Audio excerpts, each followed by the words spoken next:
Welcome back to the Design Principles podcast. We're back at it with your hosts, myself, Gerard Dombrowski, Ben Sutherland, and Sam Brown. Just before we jump in, I just want to throw out a real big thanks to all you lovely human beings who have been listening in. We really, really do appreciate it, and it's cool. It's amazing that you guys listen in, and yeah, wow, crazy.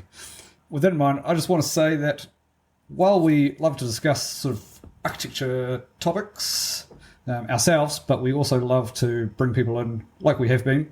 And it's just cool, I think, to give people in the architecture, design, art world like a little platform to discuss their ideas, because I think lots of you guys out there have wicked things going on. There's a lot of meat out there in New Zealand, I think, and it's pretty cool to be able to discuss. So without further ado, this week we have the man, the myth, the legend, Matt Liggins. Matt has a multidisciplinary lifestyle. I say lifestyle because it is, a lifestyle rather than a profession of architecture, art, and academia, of which we will discuss herein. Take it away, Matty.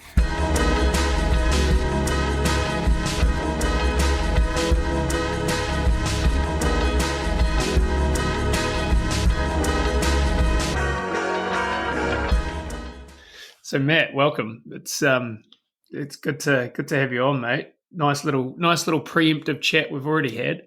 Yeah, it's good to meet you guys, eh? Appreciate you coming on. It's epic. I love this stuff, eh? I love just chatting about your work and meeting new people, and it's great. New Zealand's it's a big place, but a small place. But yeah, you don't often bump into people enough to have a long, good chat and record it, eh? No, definitely not. Yeah. I saw in prep for the interview, I saw your little TED Talk presentation that you did. How'd that come about? That was pretty cool. Yeah, one of those who you know things. Yeah, nice. Yeah, so my mate Joe Michaels, the artist who did famously known to put the iceberg on the museum, he's good mates with Elliot Blade, who runs TEDx up here. Oh, cool. Yeah, and we just had some beers and at a barbecue at some pub, and he's chatting away, and he goes, "Oh, what are you doing?" Yeah, what are you doing? And he said, and they were chatting away, and he looked at my work. He goes, "Oh, you wouldn't mind doing a talk about it, would you?" And I'm like, "Yeah, why not, man?" And but yeah, it's pretty scary, eh? Like they give you workshops and things, and you practice it and that. So is it pretty profesh? Yeah, it is. It's pretty professional. They run it like a business. You have these practice goes, and then they say, "Oh, yeah, change this, change that," and so they sort of frame your talk into a certain way, and they help me get it down to what it was and refine it, because I can blab on. Yeah, totally. For ages about shit, but 15 minutes, pretty succinct, though. Yeah, well, I think it was longer. Like I think they cut bits out.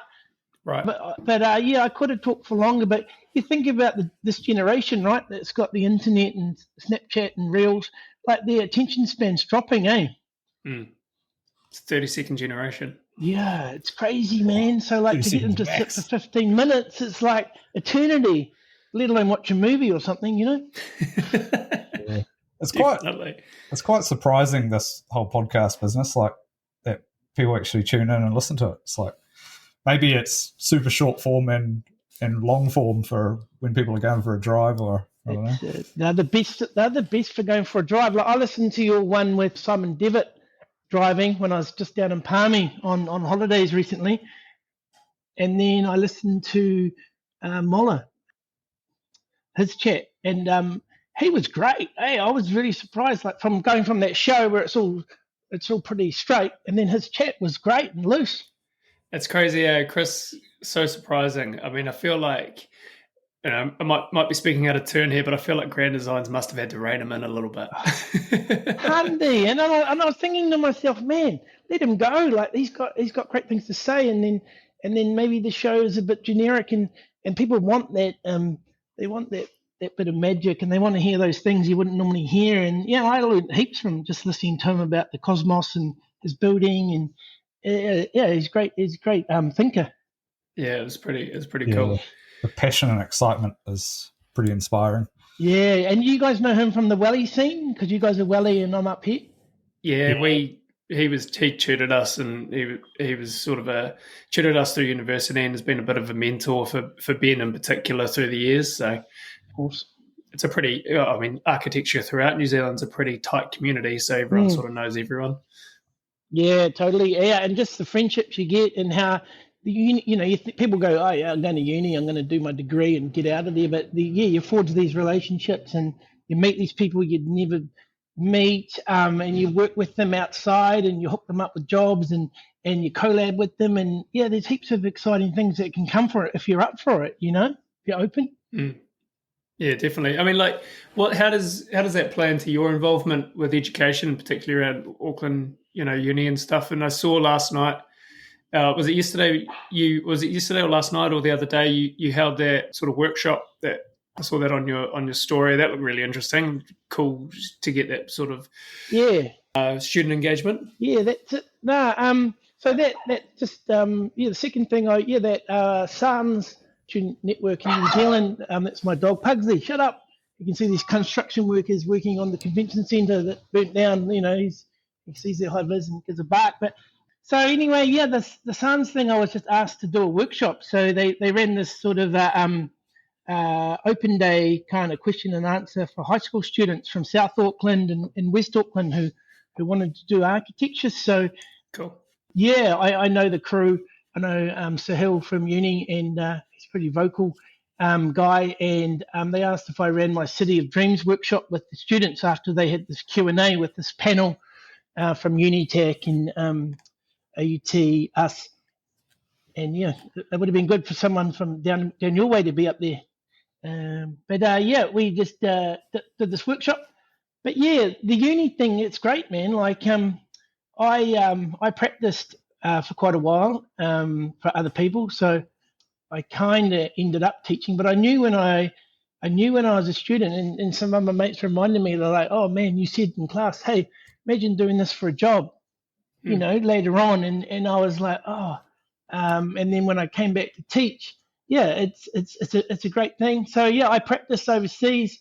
I first practiced here for a year in Tauranga after graduating in Auckland.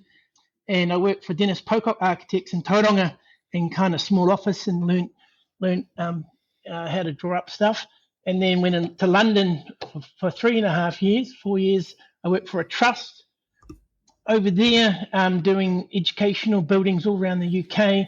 Sort of learned about brick and stone and being a project architect and running meetings and all that. And then kind of left London, and I was like, oh man, got to go somewhere warm, somewhere where I can surf.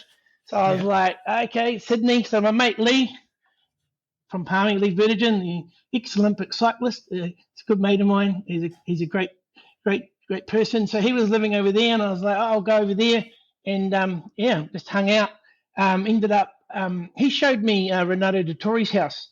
I don't know if you know Renato Dettori, the Sydney architect. He did a big house in Coogee for his brother-in-law, and it's like a big sort of Scarpa-inspired concrete monolith on the coast. And he's like, check this out. And then I just emailed him, and then got a job with him. And I worked for Renato for 4 years. Started my own practice after I left there after 4 years, and did houses in Sydney and a job in Melbourne for a mate. And then kind of did that for another 3 years. Then I was like, oh man, I've been away for a while now. And I was like, I wouldn't mind coming home. So I contacted Sarah Treadwell, who I used to teach with, and Ross Jenner, and they said, oh, yep, come along. And then I met up with Andrew Barry, and then basically started teaching. Cool. Yeah. Good way to just sort of like put, Ben was talking about earlier today, how best to welcome Ben. Hey, Ben. Late comer. Sorry about that. That's all right, mate. Ben was talking about, how about designing your life. It sounds like you've sort of gone about that a pretty interesting way. And talk about, just putting your best foot forward. Nothing wrong with a cold call to get a job, if anyone out there's listening. Yeah, that's a good point, man. Like, you have to design your life. Like, you design your career, you design your relationships and things, and you've got to make it work for you. And I found out from working for people for like, what's that, 9 years of sitting down in an office, being there at 9, leaving at 5, get your lunch break, doing CAD predominantly, and then finally being able to get out onto site and things like that. Yeah, just that it's an office job, right? We sit on a desk, we're in an office, in London I have to wear a shirt and have a meeting, put a tie on, and I had to get them to show me how to, my project architect, shout out to John Gray, who's an old Surrey architect. He was great. He took me under his wings, and he used to tie my tie for me, after the cafe, if I didn't get any baked beans on my top, and then take me, then we'd go and have these meetings. But yeah, so I did that, and then did CAD for Renato. When I went in there, it was 2008. The GFC had just happened, and it was a small office, and we did, big houses, but it was only like 3 of us at the time. So I was, he couldn't use CAD, so I was pretty much this CAD guy on Vectorworks, banging away, and then suddenly I was like, oh my God, my hands are sore. I've got RSI, from the shortcuts from ArchiCAD and Vectorworks and the mouse, and I thought to myself, man, this ain't sustainable. And I was missing a lot of good surf, like, you finish work, go to the beach, and it's onshore. And I said to myself, look, my hands are stuffed. I know what I'm doing now, and I said to I thought to myself, I've got to have a change. And then right then, that guy Leo I told you about, he bought a property in Linton. He got a sort of lifestyle block with a house on it, and he's like, we actually were back here one time at the same time, and he's like, come up, have a look. And we looked at this view, and I'm like, oh my God, it's got a great view. It's just out of Palmy, 10 minutes, and it's cheap. It was like places were cheap then. And so he bought it, and then we just moved the house off, and then we did this new house for him on a really small budget. Like, it was what was it back in 2011, and it was something like 1,500 a square meter, and maybe 170 square meters or something, like, and we built it really cheap and modest, and he's still in there. That's incredible. I mean, like, it's a beautiful piece of architecture for listeners. Obviously difficult with the audio format, but it's a beautiful glass pavilion, sweeping views. The thought of building something like that for 1,500 a square these days is it's unthinkable, eh? Yeah, that was back in the glory days, eh? And we kept it like 2.7 stud. It's just shadow clad with a stain, double glazed concrete slab, concrete block around the fire. Gets nice and warm. We were there like a few weeks ago, and he was just telling me how warm it is. We've actually done an extension. He's got 3 daughters now, so we did another, extension out the side, and just book matched it and ran it through. And it was my first house, and it was fun. And it was actually right before the leaky home thing came in. And I don't know if you know what it's like to practice in Aussie, but you don't have to be a registered architect. But then to lodge a DA, which is a building consent. Yeah, it's different working over there. It's a lot easier and nicer as an architect to practice in Aussie. And then I had to get it through council with these RFIs, and they said, because I wasn't a registered architect, I didn't get registered at Renato's. I should have, but I just kept working and that. But we had to get it in right before all the legislation changed, and you need to be registered or LBP. Yeah, right. No surf in Palmy though. How'd you cope? Yeah, there's no surf in Palmy, but I'll tell you something, and I know you guys are down in Welly and there might be some surfers watching, but there's a really good right-hand point break just past Whanganui, and the east coast is real good, like north of Castle Point. Just cold, man, just cold. I recently last year got surface air surgery on this hair because I was turning into a fish, and they had to bloody had to drill it out or they knock you out. And so, but years of abuse and cold water and wind.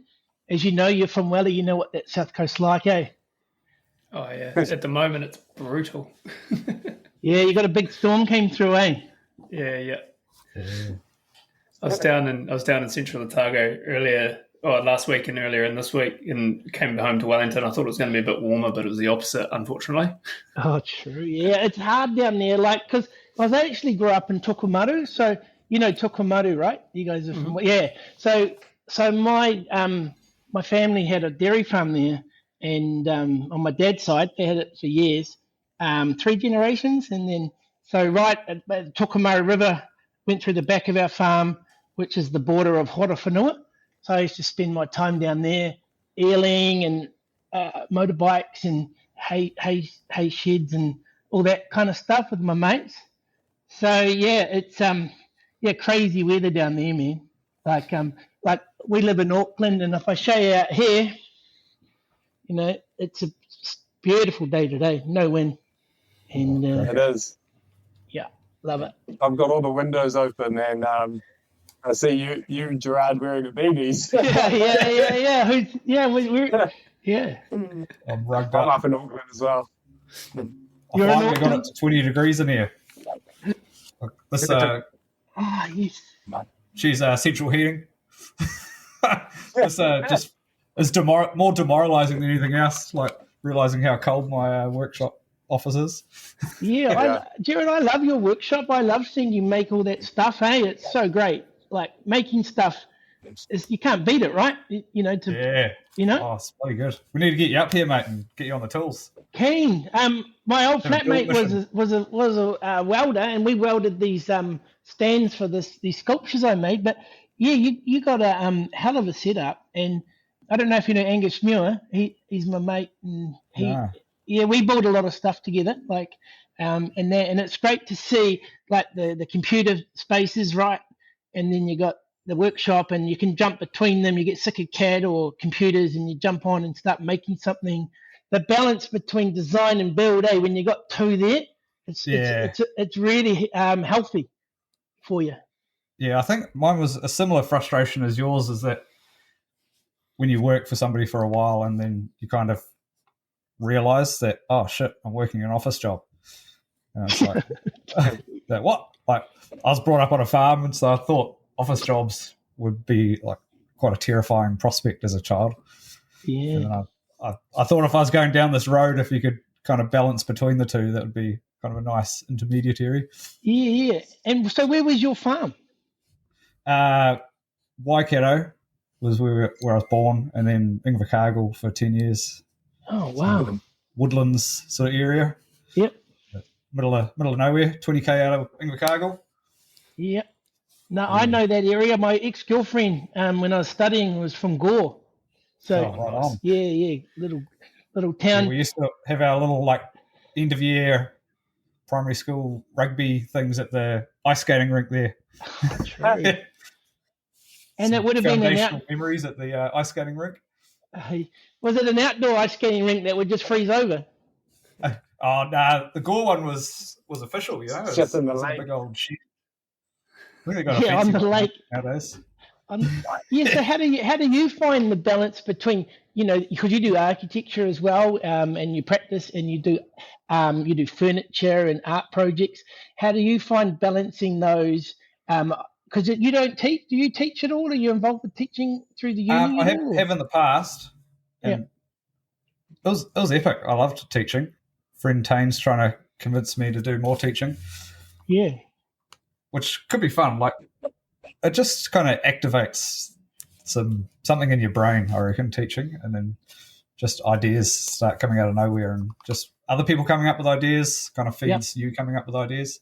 Yeah. It's just this little hive of ideas. Oh, I found it awesome, awesome to be around. Oh, it is, man. The energy at uni is infectious. The thing is, because I don't know how you find this too. I work at home by myself, so I'm a PTF, which is a professional teaching fellow. So I teach 2 days a week, one semester, maybe 3 the next. And so, like, when I'm at home, I'm by myself, and then I go to uni and I'm surrounded with 500 students, right? And I teach my design class and thesis and timber class, and it's just the perfect balance, because I've struggled to be creative around other people. Like, I love being by myself. I love my desk. I love coffee. I love music, and the cat and the dog, and no one else is here. The missus has gone to work, and baby's at daycare, and I work best with no one around, good coffee. And I used to watch the news when I wake up, Democracy Now! For 8 minutes and get inspired, or kind of calibrate yourself, or you turn it off if it's too much. or put music on. But the idea of being by yourself, it gets you into that flow state, that enlightened state, to be able to think clearly and draw immediately and flesh out ideas super quickly on projects. Do you find as well, though, it can be quite isolating when you're trying to develop ideas? I found that when I started at my practice and I was working from a basement, like just behind me here, actually, and I've found it really hard to come up with initial concepts because you don't have anyone to bounce ideas off. You've got no one to sort of like feed your mind in a way. And I think like you guys talked about, having that university connection really helps with that. Obviously, like when you got to put the pedal to the metal, a bit of isolation works for sure. But yeah, I found it really hard to develop concepts or even just generate ideas in isolation. Yeah. I guess what depends what it is, but like I try to work on lots of different things at once and have different projects going at different stages.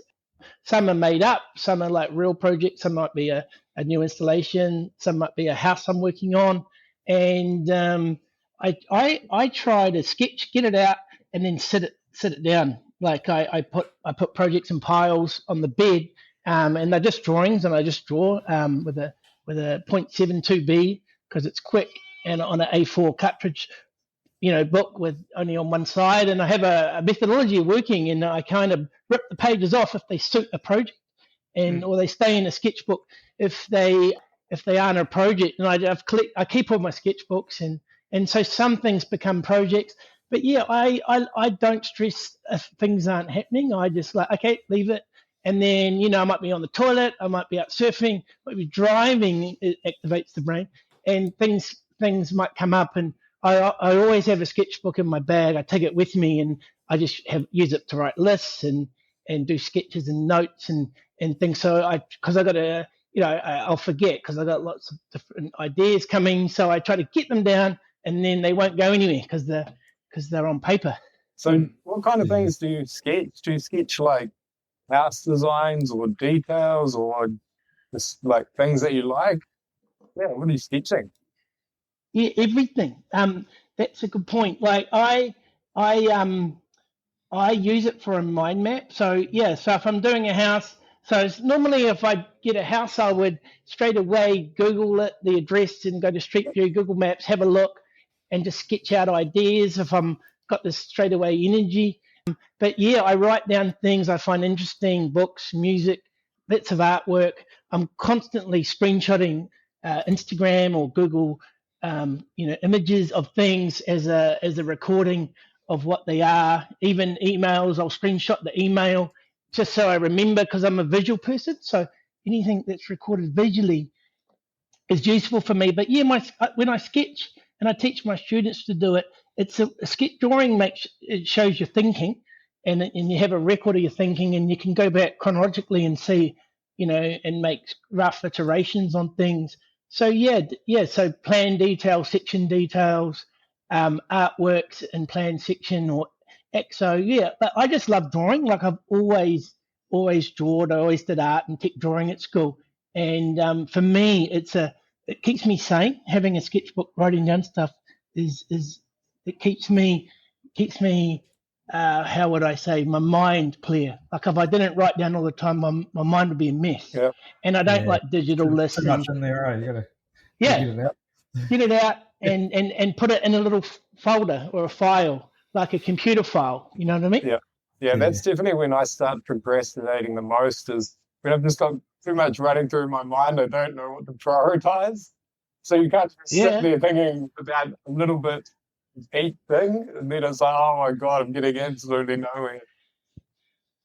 Yeah, and so another hack I have, when I told you about my filing system on my bed, is anything that's immediate, like it's I've got to do it today, it goes to the right, and anything that goes to the left is not as important. If there's another row, it's like in the future. So like I used to do that, and I still do it as a way of trying to prioritize where I'm at. And then another thing, and I tell the students this as well, is I only worry about one thing at once. Like you got all this stuff in your head. I'm like, well, look, you've got this task to do. Like they might have a design we were in design, but they're worried about tech. And I'm like, look, you're here. Do your design. As soon as it gets done, do tech, or vice versa. Yeah. So trying to do two things at once is not healthy. And I know Glenn Murcutt used to do one house at once, right? Yeah.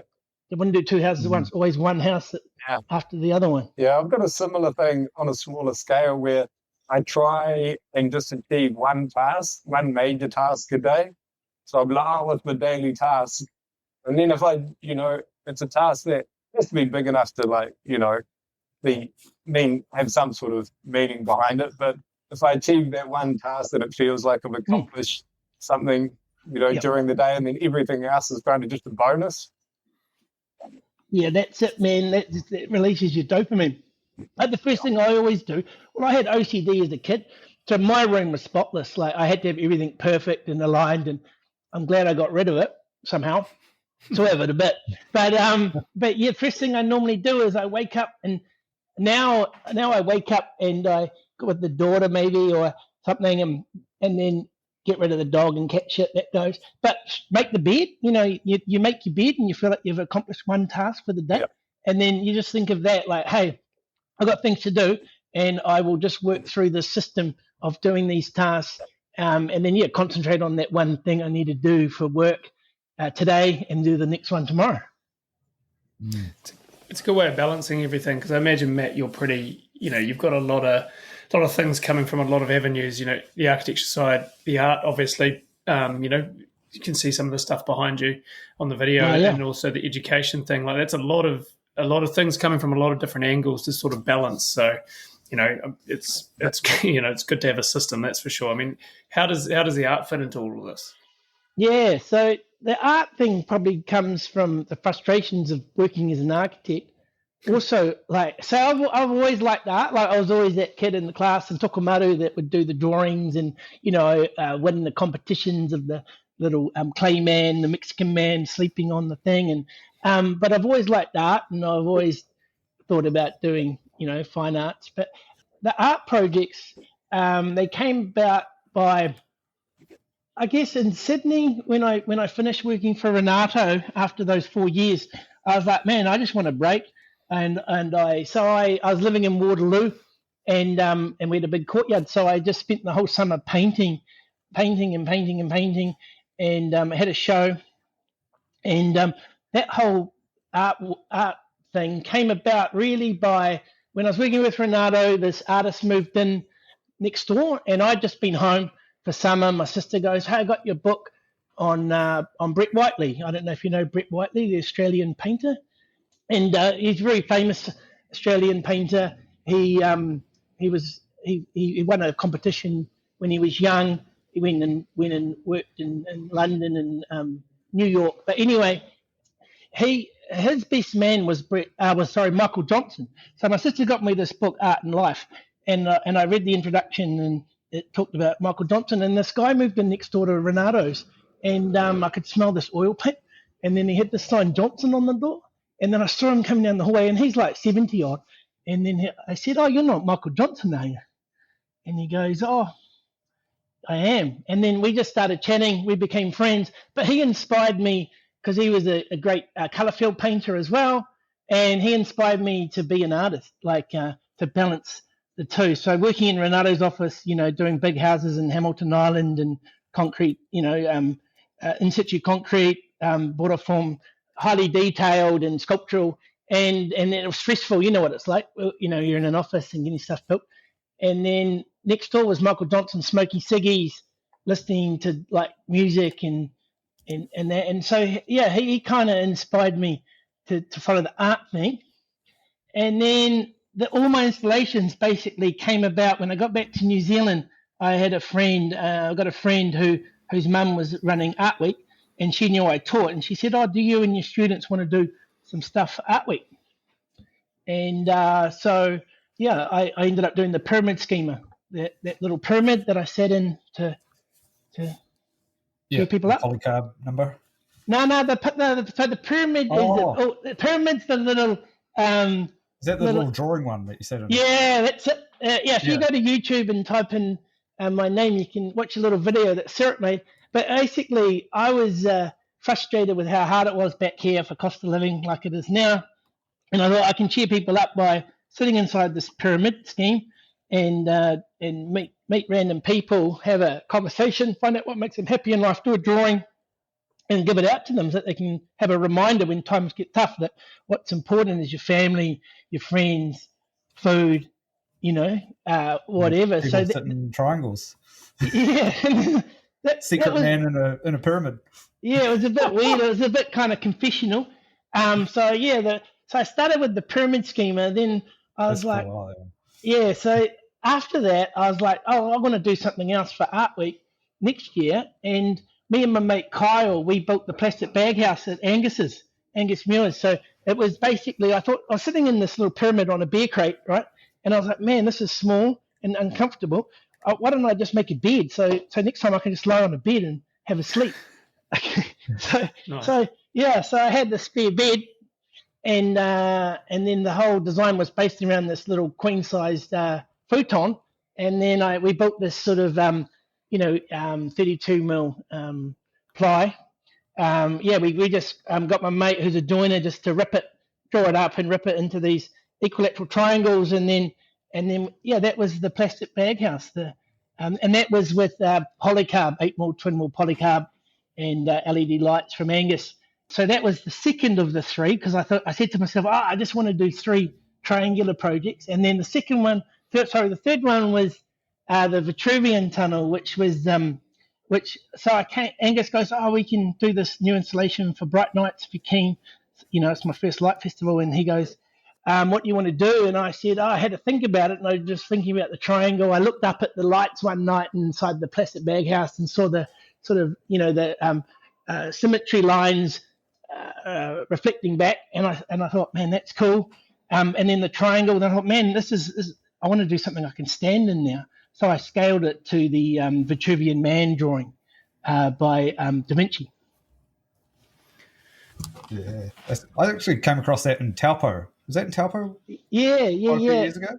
Yeah, that's it. I did a tour, and it was there. Just half of it, though. There's the back half that no one could afford, so everyone got the triangle part. But I thought the coolest part was actually this part at the end, which went orthogonal with a skillion roof. Yeah, a few budget cuts.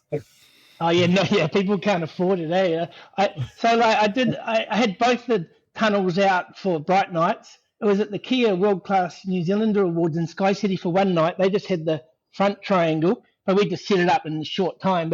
And then it always went out as just the front triangle. And then I had a show at Te Manawa in Palmy, and they hadn't enough money to do both. So it was awesome to get the back half out. And now it's still sitting in Mum and Dad's garden, flat packed on some crates with a tarp on it, waiting for the next show. Yeah, waiting for the next budget. You've done some epic projects with like the light and all your light projects. Yeah. Nice, strong geometries, sort of repeating. Yeah, I think, geometry, a big thing was always get away from the classical symmetry and things. But I love platonic solids, and I love the relationship of different shapes. So, yeah, the Euclidean tower came from after having the Euclidean tower actually came from this ego tower from behind that you might see. I did the ego tower, which is this architect's ego with a scale rule next to it, 1 to 500. That everyone's like, hey, my building's taller. Hey, my building's bigger.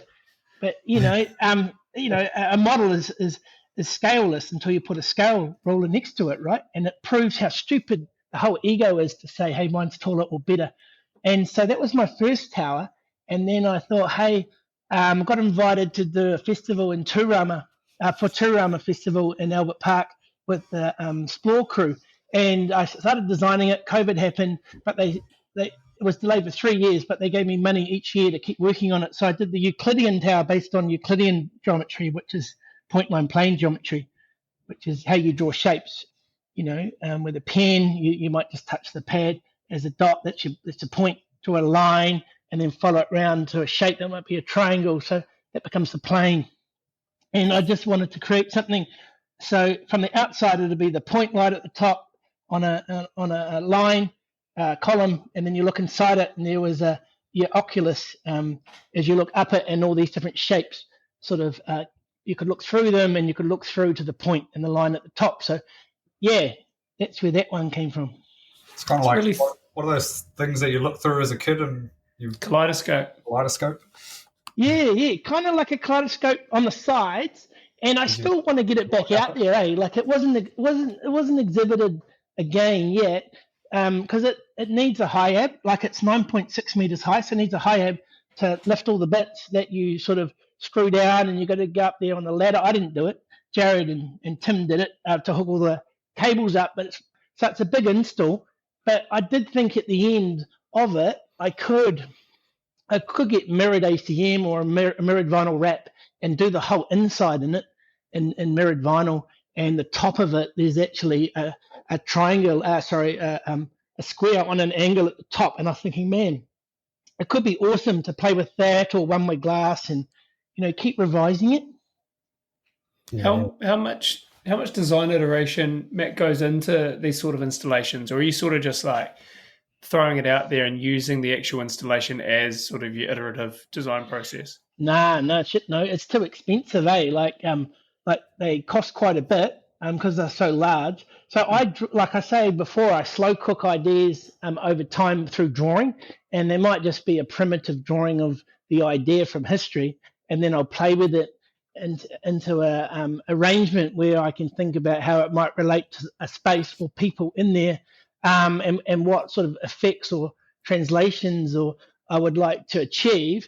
But yeah, just drawing, and I try to nut it out as much as I can, and then I used to go see Scott, my CNC fabricator, just to chat to him about it. He's like, oh yeah, if you did it this way, it's easier, and da. So he knows about his specialty, which is great.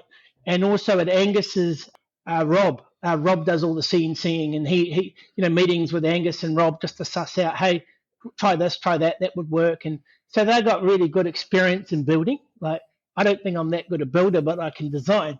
But yeah, utilizing their experience to flesh out, once you got your design, what's the best way to fabricate it and then build it. Are you model making through this process, or is it purely drawing? Yeah, it's sketching the whole time. And then Angus jokes about this too, because he always makes a rhino model. I don't know rhino. But all these installations, I actually draw them up in 2D on ArchiCAD. So I'll just draw them up in vector lines, and I actually never make a 3D model. So the 3D models were just for marketing, and there's no 3D model of the Euclidean Tower. Someone else made a 3D model of the Vitruvian Tunnel. And then the latest work that me and Angus did, Colour Theory, where we built the colour wheel, we just did sketches, and then he actually modelled it up in 3 hours at his place in Northerly Point, and made a model of the colour theory work, the latest work we did. Nice. It's quite an interesting way of working. I mean, amazing how your mind must be able to sort of design in 3 dimensions, because so much of the work is such a 3-dimensional, tangible type experience, but you're doing it all, in essence in 2D. Yeah. It's quite traditional in a way. If you think like you said, maybe it comes back to your early days, drawing everything up in Vectorworks to a degree, but I find that really difficult, working only in 2D. I quite quickly move into 3D modeling, and it was one of the chats that we had quite early on in the podcast. We sort of challenged ourselves to do a little bit more modeling. Ben, how's that going? But yeah, I think it's just fascinating, just to hear someone else's approach to design, and it's kind of remarkable that you can take something from 2D and the final products are 3 dimensions without having that sort of stepping stone in between. Yeah, because I'm old, like I'm 47. Like I don't know how old you guys are, but like I'm an old dad. Like my daughter's just about 2, so I did tech drawing at high school, right? And that was pretty much orthographic projections, right? And this is before CAD came in, so we had drawing boards, set squares, T-squares. So I did tech drawing from 3rd form till 7th form and absolutely loved it. And I think it's that analog learning of before the digital came in. I use it as my way to design, because I know it's accurate, and I'm not worried about form. It can end up, I am at the end, but it's not the form that's a driver. It's it's maybe the limitations of materials or how things are going to go together, or getting the proportions right, that I can break it up into different sizes or whatever. But yeah, I'm quite tight with when I get onto CAD. But before that, I'm as loose as a goose with my sketches. Yeah, I'm just looking at your website for those listening. I recommend going to ligginsmatt.com. Yeah, that's the art one. Yeah, but Matt Liggins, and then it takes you to art or architecture. I got told by Philip Cox, who's one of Michael Johnson's good mates, to split them up. Don't overlap them. Have a separate architecture and a separate art. Yeah, I like that it has the junction page where it comes up with the two labels. It's nice. But going into, I've just been following along this chat, looking at your color theory page, and you can see down there in the sketches, you're running through all your details, as well as some quite mechanical as well as conceptual. You're obviously thinking about the whole spectrum, junction details pretty early on. I think a lot of that came with Angus. With that work, it's like an engineering object, right? So it rotates. So we built the color wheel so we could rotate the primary colors on the triangle on the inside, and that's top hung with a rotator that sort of sits on a frame that sits on all the panels, and then underneath is a big steel frame that supports the base, which has a bigger rotator in it, and then that rotates the hexagon, which is a lot bigger, and then we had to have some tolerance so they can rotate independently, clockwise and anti-clockwise. So it's three forms, right? And the two inside ones are rotating? Yeah, it's three. So the inside is the triangle, primary colors. On the outside of that is the hexagon, which is the three secondary colors, when you mix the primary colors. And then the outside is the decagon, the 12-sided shape, which is fixed, which has all the mixtures of the three primary, three secondary, and three tertiary colors. And the idea is that you have a controller, and you've got this joystick that rotates the triangle and hexagon to color mix all these different colors and different color combinations. Yeah. I think the process of delivering sculpture installation it's pretty much exactly the same as architecture. You're going through the same thought processes in deliveries. It's just the time frame of a sculpture is just a bit faster. I think that's a huge appeal to me in making sculpture and art and objects or whatever, is that you kind of get to play with ideas a lot faster, and kind of whilst you're fixing onto an idea, it's an overall iteration, I guess. Yeah, you get more bang for your buck, eh? Doing a movie is like doing a house is like doing a movie, eh? Or doing three houses is like a Lord of the Rings or something, and it really takes it out of you, eh? And especially the idea of control, when you're doing an artwork and it's just you and the fabricator and builder, you've got all the choices, and doing a house is great. Don't get me wrong. It's people need them, and they feel so great inside a good house and a good space.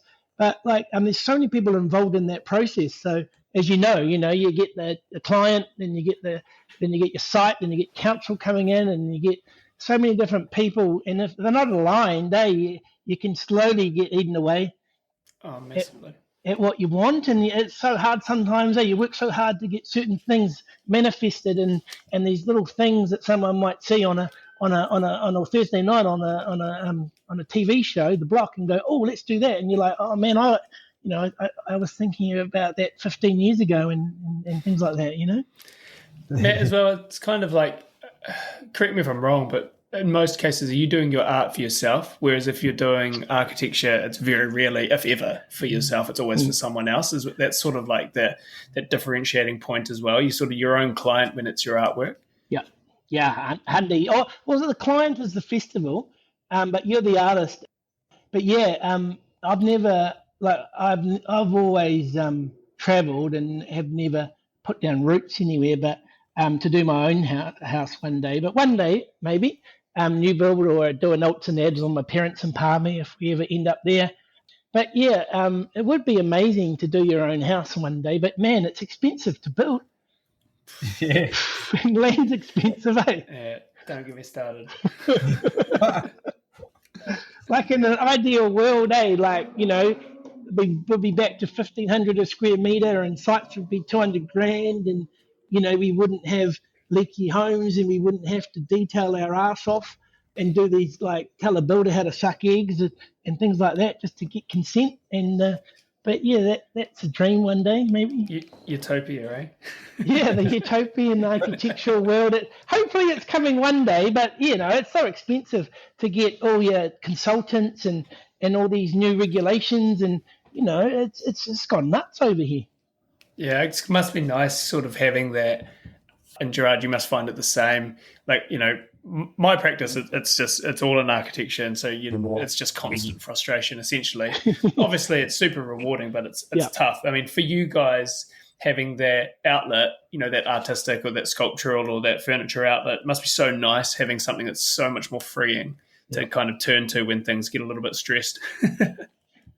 Oh, totally is, Jared. Like but you need both, eh? I don't know if you realise you do one for too long, and then you start going, man, there's no constraints, and I can do whatever I want. And then, so it's nice to be able to fluctuate them, and I guess that's one of the reasons I decided to teach is so I get my consistent pay and consistent work, and then if I get a house, it's great, and if you get an art project, it's great. But yeah, so teaching for me has really let me be able to do it. But yeah, they're so different when you practice both of them. But there are some overlaps too. Yeah, I find like the process is like kind of try to feed into each other a bit, but I guess sometimes, I don't know, sometimes some artwork just seems a little futile or... Yeah, no meaning. It's a little bit extravagant, or the idea it's not changing anyone's lives, or it's not... And it's not educating them at all, and it's a little bit hedonistic. Yeah, and I got into art and furniture specifically to influence my architecture. So then it kind of seems pointless to then stay too far away from architecture. So then you jump back into architecture again. But then it's like you're running 3 companies or whatever. So each of them 3 hats, giving like, a couple of hours here and a couple of hours there. I need to take some of you guys' tips on time management. Yeah, so that's a good point though. Like, you just said you do a bit there one day, or on a day you might have 3 things to do. But I try to keep it simple. Like if I can just do one thing for the day, and then it's hard to jump. Yeah, it's hard. Like if I teach, it's hard for me to do other work when I come home from teaching. And so... yeah, I don't think it's good to mix them over the day if you can. I heard that Corb would paint in the morning and do architecture in the afternoon. I don't think I could do that. But I do have naps, like, a bedroom is right there. I work from home. So like it's a luxury of being by yourself at home and no staff. So I've got a technician in Palmy that does all my building consents now. My planner, Sam Gifford, he's in Wellington, and my engineer, Cass Goodwin's in Christchurch. So I've got a team that aren't here. So we just, Zoom meetings and stuff. But yeah, if I ever get like overloaded and tired, I love napping, especially after having a kid. And I go in there and I'll lie down, put a podcast on or a doco or YouTube or something, or even read a thesis I've got to examine, and then just fall asleep and then get up and go again. And it's a reset for me. And I think everyone should have that little bed in the office to have a sleep at lunchtime, because you're more productive. Yeah, doesn't Sana, what's Sajima from Sana, naps at the office? Oh, there you go, man. Yeah, I agree with you. I reckon, honestly, you can go again, and it feels like you've got 365 times 2 days in your life. You can nap every day. Is that the trick to the 36-hour day? Yeah, that's it. Yeah. Try sending a client some hourlies for that. Hey, it was thinking time. I was dreaming. Hey, yeah, that's something that's hard to put a number on. Is your thinking time of your conceptual work. Oh, You it's know? impossible. I found that I find that one of the hardest things when you're, particularly working for yourself and you're trying to calculate billables, and it's either thinking time or it's like planning time, and whether that be like setting up new jobs or trying to get work or, whatever. You look at your day and you're like, where have I actually sat down and build work? And you're like, I haven't. But in saying that, you've spent the entire day working on projects, but it's too hard to quantify, Yeah, totally. I used to hate having to fill out timesheets at Renato every 15 minutes like a lawyer. And it was hard, man. And just the pace of being in a practice like that, you're exhausted. I remember when I started, I used to come home from work and fall asleep before the news came on, you know? You're so tired and drained and you got nothing. And I thought to myself, man, I got nothing to give. Like, I can't, like, I want to have my own firm one day. So I'll just learn as much as I can. But, to keep working for people and give them everything, it's hard, man. And especially, half the time people don't even know what you contributed to that thing. But I guess not everyone wants to take a risk to run a practice and have the ups and downs, and you don't know when the next, you don't know when the next fees are coming from, and but you've got fees coming out for rent and all that other stuff, and it's not easy. Yeah, it's definitely luxuries to both approaches, but yeah, it's kind of hard to work for somebody else when you have, I don't know, a whole bunch of ideas that you desperately want to work on. Yeah. And what about, Jared, your piccolo, that little cabin you did, that didn't need consent, did it? Nah. So you just fire away really on that one, don't you? How did you was all made out of rubbish, and we pulled apart another little shed that was down by the railway line. So then I kind of chopped up. That was cut into 1200 by 24, just plywood sort of frames. So we kind of repurposed a bunch of those. And that was a really fun project of working with, I guess, exactly what you have. And I don't know. I was quite surprised that we came out with that process at the end. Yeah, I think it's one of the best buildings. That and some of patchwork stuff that's been done lately. Like, I honestly think, and Bill Mackay has a strong view on it too, that there's too many rules in this country for planning, and you live here and you can, the council tells you what to do. But man, if people haven't got they're sleeping in their cars and they're sleeping rough, and why aren't we just able to they're sort of easing up on it now, but I just think, man, shelter, just to have the water off you. And there should be a basic right of being able to make a structure without fear of somebody coming and ripping it down if it's just keeping you dry. What is it in that triangle? It's food, shelter, clothing. So why don't we say to people, hey, look, you can wear what you want. You don't tell people what to wear. You don't tell people what to eat. But what about if you let people go, hey, it's your land, I'll let you build what you want. But, obviously no one's going to buy it and buy it for much money, but you're dry.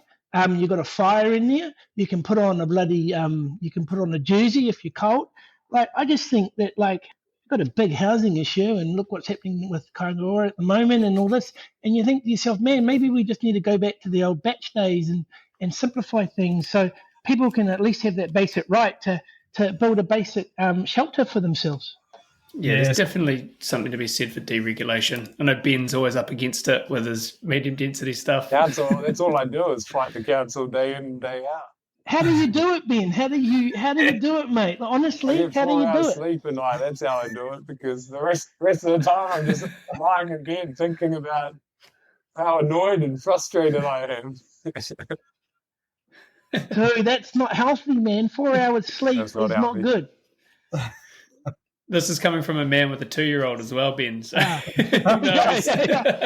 I heard you had to pick up your daughter from daycare the other day on one of the podcasts. Yeah. I'll have to go and get her in about 15 minutes as well. I do my foot. Anyway, he's actually just going for a nap. Yeah, it's napping. And who did I speak to the other day? Rata. I said to Rata, I don't know if you know Rata up here, great guy. And I said, he goes, I've just become really good at napping, because he's got a young girl. But yeah, man, those big complicated medium density stuff with so many services happening and council regulations, even the design guidelines, I don't agree with half of the rules in there about changing materials and break it up. It becomes expensive. We should be simplifying our design, simplify the envelope, simplify materials, and don't try to do too many gymnastics that look crap. For instance, look at like Hotel Britomart by Cheshire, just a simple sort of tile facade with offset windows, job done. Yeah. Our sensibility here is whack and it's expensive and it looks like shit. It's like, you can't give everyone all these rules and then they look terrible. And the status quo here is, and the award for mediocrity is terrible. Like it's crap. You drive around and everything's an eyesore. The townhouses that they put in are just junk. Yeah, that rule for breaking facades up is just bullshit, eh? Yeah, like Crossan do some great work with, just move some windows or just keep simple forms and one material and, It's such a frustrating rule. But also just going back to what you were saying about the cost of materials and everything. I mean, like that's the reason everyone just builds this absolute rubbish, because it's just cheap and cheerful. They just do it for as cheap as possible, and it looks like crap. So it's just it's unfortunate, Yeah, but design. With being a good designer, working with a small budget and doing something nice is more about a sensibility, eh? Yeah. And we've all got decisions to make, and it's like sometimes the first decisions architects make on an approach for something is whack for one, design, and two, for cost. And I don't know whether we've got this too much hodgepodge here that we don't know what to look at. There's too much stimuli, or we've got too many different periods. But it's a shame that we, a shame that we don't have a good rationale for medium density and townhouses like Peter Barber. I don't know if you know him, the UK architect, does some amazing work with brick. And our material choices are whack, but also, the way we design, it's all over the place. Yeah, it's a medley out there. Yeah, it's a medley. Yeah. Peter Barber's. I had to Google that one because I didn't know his name. That's that one I was showing you a while ago, Ben. That multi-unit with all the archways and sort of nice recess. Oh yeah, that's like an awesome example of. Yes. Yeah, absolutely. Yeah, that's really cool. Super simple, super clean. Yeah, and you just make little changes and you keep the materials the same. Like, I don't know whether it's the boomers that have the boomer planners that are stuck in their ways, and it's so hard to change things in this country. Maybe we just need time to move on a bit, and we can actually, rethink about the way we're building and how we're building, and look overseas. Look, go and spend some time looking at some of his work, and just seeing what really works and what's got longevity and what's got better materiality than what we're doing. How much of this do you think is like influence from the council or regulations, or how much of it is just that people have bad taste in this country? I was about to say this, Ben, because I think a lot of it, yes, okay, council's to blame, and yes, okay, there are some issues with regulations and building code, et cetera, but I also definitely think that, and no offense to the general public listening to this, but like most people have really bad taste. Yep. And I don't know if it's just us coming from a design background and of it, we can sort of like understand and read nuances of what's good and what's not. But, maybe it's not even bad taste. It's that to say New Zealanders as a whole are a very safe society. And they like to just go with what is normal or what the general public like. They don't really like to take risks. I think that's maybe the issue. Yeah, maybe it's the Anglo. What was that, Hugh? Whatever latest house Richard McCaw's built. Like a Skyline Garage or something or whatever. But the culture, New Zealand culture, or the Anglo side of it, right? It's all about conforming, right? All the houses. I lived in London for 4 years, and I know what a English townhouse looks like, and all this, But it's that wanting to fit in with everyone else. It's stupid rules of looking nice at the front, but not having a space that people can use, the setbacks, the little fence, and da-da-da, all that old shitty rules that we have here. But it's a shame. Like, but if you can dig deeper than just architecture as a culture, we're pretty bland and we're isolated as an island, and we don't have much to do with other countries, right? You're New Zealand, you're Aussie, you're Indo, you're Bali, really. They should go to Bali, or you might go to Asia. But because we're isolated, it's things stick here. They come through and they stick, and they might not be for good reasons. And, our over infatuation with rugby and those sort of idols, and the news is to blame. Like, you watch the news and you get to the sport section and it's 15 minutes of rugby, people talking the same thing. And you think to yourself, man, who's watching this? I don't even think rugby heads watch rugby anymore. And, there might be some other thing on, like Tour de France or surfing competition. It's not even there. It doesn't even register. And even there might be some amazing arts accomplishment, like the Biennale winning the Golden Lion this year, and it doesn't even get on the news. That's crazy, eh? Yeah, and the demographic isn't the demographic it was. Yeah. I remember back in the day, Rotorua guy, Sam Sutton, kayaker, was like a 3-time world champ for like extreme downriver kayak racing. Three years in a row or something. And I remember watching it live and then was like just disappointed that it never made any news or anything. Like somebody sending it on a world stage and nobody cares. Yeah. But I'd almost argue that architects have a role to play, I guess, in the conversation too. Like, there's, don't want to shit on NZAA, but like the Institute of Architects, I guess, in my opinion, would be nice to communicate to the public more what architecture is. Yeah. And I just think an awesome thing would be just booking out like an ad slot on basic TV for like little 30-second little snippets of some good architecture, or like just sowing more seeds to the world, the rest of the world, what architecture is. 'Cause nobody actually knows what architecture is, and like nobody gets to inhabit or see much architecture from like the footpath. So there's no relationship here. Like, so if you don't know what architecture is, how are you supposed to choose architecture? So it blows my mind what people think is good design. So they think it's like big and expensive. It's like, oh, this is great. This looks great. This is amazing space. Is it because I've actually just never experienced good design, or what is it? Because it's mind blowing sometimes. I think that's it, and I'd say that most of the public's interaction with design or architecture are your like shows like The Block or Grand Designs or something. And like, okay, that's a fine medium for getting information out there, but that's visual only. Like, you have to go in, you have to experience these things to actually understand them. Yes. Another thing is too, a lot of those shows have whack. They don't even tell the truth. You got to know exactly how much things are going to cost. Like Dom, I don't know if you know Glamazina architect Dom. He was just telling me about, he was watching a show once and they're talking about having this thing with all this glass, and they tell you the budget, and he knew straight away it's not achievable. And you got to be honest. Shows like that need to be honest.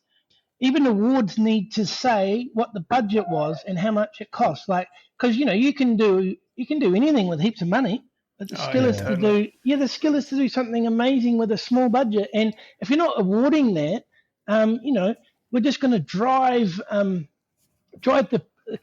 preconception of what architecture costs and what it's really like away. And even the clients have no idea about the process of things and what's involved in each part. And there's a lot of misinformation that it'd be nice to clean it up a bit somehow, or educate. There's another awards category, bang for buck. Oh, definitely, man. All those awards need to have the budget or price per square meter in it. Yeah, a lot of it's very surface level, so the more meat you can put in that potato, more meat in that pie, the better. Meat in the potato, that's an interesting one, Gerard. Meat in the potato pie? Meat and potatoes? Shepherd's pie for dinner. Shepherd's pie. Yeah. Cool. Well, I might have to love and leave you guys in a minute, but Yeah. Well, As with probably- every podcast, we're starting to get to some real meat towards the end of our time. I know you just Yeah. start warming up, hey. Just getting revved up and frustrated. But yeah, I'd like to end it just to say, good to chat, man. Like honestly, it's awesome to meet you guys, and it's not in person, but if I come to Welly, I'll come say hi. If you come to definitely. Auckland, come and say likewise. hi, man. Yeah, grab a beer. Be cool. It's cool. I mean, we've had this actually with a couple of guests where, we had them on and then, just continue the conversation, out in the wild, for want of a better term. And it's, it's really lovely to kind of continue that dialogue and make new connections. So thanks very much for coming on, Matt. Oh no, thanks, man. I've enjoyed it, and it's been fun, man. Hopefully, some people got something from this rant today, Always. Need more. Yeah, more ranting needed. Awesome, guys.